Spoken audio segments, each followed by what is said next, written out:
Welcome everyone to Weekly News and a DWMN Major Tidbit, and the topic for this video is mga senador naglapag ng SALN.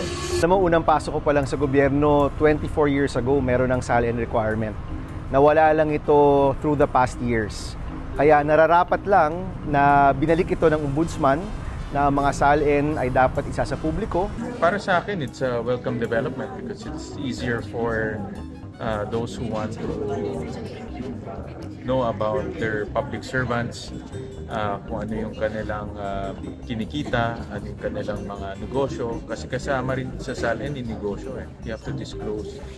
Kasi maliwanag naman yung batas that has to be made available for transparency and accountability. Ito lang nakaraang ilang taon, naghigpit sila, na hindi naman yun ang sinasabi ng batas at hindi yun ang intensyon. Naglabas na ng SALN ang 24 na senador in the quest of transparency, pakikisali at reluctant participation ng iilan dahil tumagal ng ilang araw from the very first SALN release. So sino ang pinakamayaman? Sino ang pinakamahirap? At sino ang hindi kapani-paniwala? Ito ang chronological order ng pagsasapubliko ng SALN ng mga senador. Around October 20, dalawang senador ang nag-release ng SALN. Risa Hontiveros with 18.9 million pesos, the second lowest in facts, at walang kasamang kamag-anak sa gobyerno.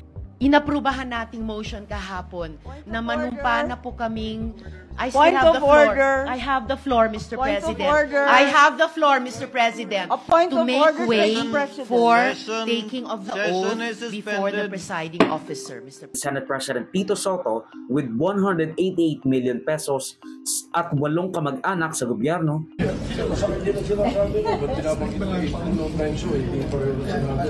Palasan ko. Alam mo, hindi ko lang pinatulan dahil, kung ganun. Ang totoo nun, mas marami natulungan ng penso. Ano sir, sa totoo lang sir? 6 years kesa sa atin dito.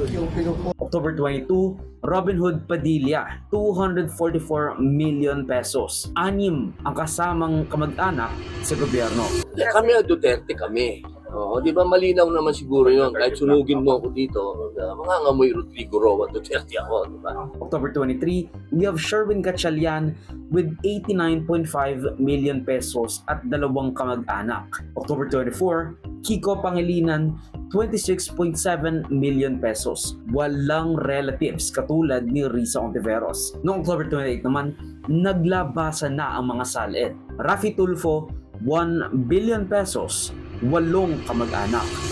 Mr. Chair, Mr. Chair, excuse me, Mr. Chair, because the last time I was here, I was only allowed 2 questions by you, and yet mga kasamahan ko rito in bilang respeto sa mga kasamahan ko, they were allowed na 1 to sawa. Dapat maging fair ka, Mr. Chair. Pag sinabi mong 2 questions, 2 minutes talaga, you have to stick with it. You're not being fair, Mr. Chair. I am fair kasi nandito ka sa... No, kasi nung last time sabi mo sa akin 2 questions lamang. Sabi mo 1 question. Sabi ko, tinitipid mo ako, sabi mo 2 questions. And now, pinapayagan mo kahit na ilang questions. Be fair, Mr. Chair. Ping Lacson, 244.9 million pesos. 4 na kamag-anak. Mig Zubiri, 631.7 million pesos. 3 kamag-anak. Joel Villanueva, 49.5 million pesos. Kunyara maniniwala ako, 5 kamag-anak. Mr. President, hindi pangalan ng kalye ang pinapalitan. Kaluluwa ng bayan natin ang pinapalitan. Na for almost 40 years, hindi ginagalaw. Na for almost 40 years, hindi basta-basta pinakikialaman. Bakit? Kaluluwa ng bayan ko. Now you see with your own eyes. Cheese Escudero, ang pinakamahirap sa lahat, 18.8 million pesos, 100,000 pesos less than Risa Hontiveros, 3 ang kamag-anak. Erwin Tulfo, 497 million pesos, 4 na kamag-anak. Wala ho tayong pakialam sa batas na sometimes you have to bend the law to be able to please the people. Mas mataas po ang taong bayan sa batas. Am I right, Secretary Remulla? JV The Good One Ejercito, 137 million pesos, 1 kamag-anak. Bam Aquino, 86.5 million pesos, 2 kamag-anak. Lito Lapid, 202 million pesos, 6 na kamag-anak. Rinirespeto ko po at ginagala ko ang kataas-taasan hukuman. Ang boto ko po ay yes. Salamat po. Maraming salamat, Senador Lapid. Loren Legarda, 79.2 million pesos, 1 kamag-anak. Pia Cayetano, 128.2 million pesos, 2 kamag-anak. Jinggoy The Bad One Estrada, 221.2 million pesos, 2 kamag-anak.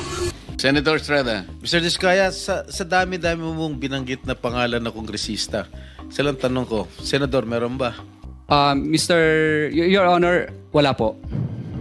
Sigurado ka? Safe ka na. Sigurado po.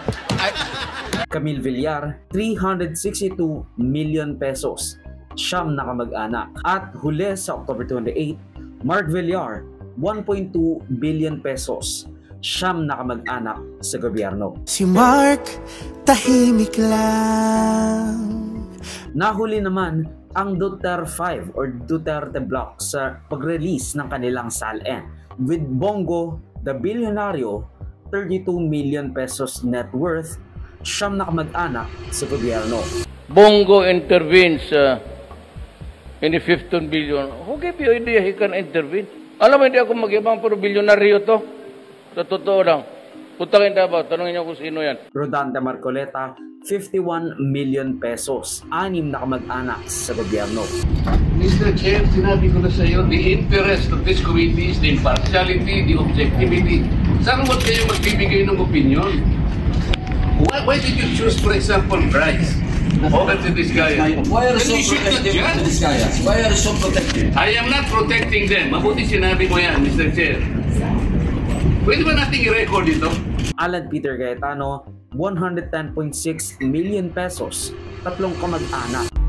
As a people, no, hindi ako nag-finger point na, as a people, we're all guilty from vote buying, to cheating, to stealing, to lying. Bato de la Rosa, 32 million pesos, 6 na kamag-anak.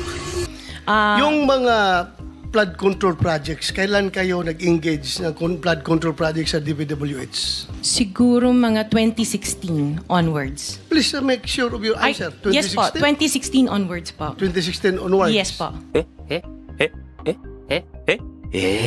At panghuli, Amy Marcos, 164 million pesos, kasama ang 10 kamag-anak sa gobyerno. Which was the subject of the approved motion yesterday, and again, the subject, which was the subject of the approved motion yesterday, which is an offshoot of a question of privilege, which takes precedence over all motions. So I state my motion, Mr. President, to momentarily suspend any action, whether interpellation. Ang pinakamayamang senador, unsurprisingly, si Nepo baby Senator Mark Villar, worth 1.2 billion pesos. Anak ng pinakamayamang tao sa Pilipinas. Isipin nyo, tatahimik-tahimik lang siya, tapos kumukubra pala ng mahigit 300,000 pesos. Di ba? Samantalang kasama rin ni Mark si Raffy Tulfo sa Billionaires Club as he filed jointly with his wife Jocelyn na isa ring ACT-CIS representative sa Kongreso. Ang top 2 naman sa pinakamahirap ng mga senador ay sina Senadora Risa Ontiveros with around 18.98 million pesos, which makes sense dahil nga patay na yung kanyang asawa at wala siyang kamag-anak na elected official. Pero isa sa mga pinagkakataka ng mga netizens ay ang pinakamahirap, si dating Senate President Cheese Escudero na nalamangan ni Risa ng 150,000 pesos coming in at around 18.84 million pesos. Ang sasabihin mo siguro katulad ni Kiko Pangilinan at Sharon Cuneta, may prenup or may prenuptial agreement si Heart and Cheese Escudero, to which I do not dispute. Talagang hiwalay ang pera nila. Pero nahalungkat ang post ni Cheese kung saan with some sources saying na niregaluhan ni Cheese Escudero kamakailan lamang ang kanyang sweetheart ng $1 million na singsing o ring para sa kanyang 39th birthday. Now, this is more general sa lahat, basically. In my personal opinion, parang may engineering na nangyari sa SALN ng iilan sa mga senador. Lalo na at ang SALN version na ito ay na-declare nung, actually depends, merong 2024, may 2025, may 2022, may 2020. So, mahirap talagang i-ascertain kung gaano ba talaga kalaki yung tinaas ng kanilang mga net worth, especially after holding the office. Isa pa, si Senator Bongo, according to his SALN kasi, 32 million pesos ang kwarta niya.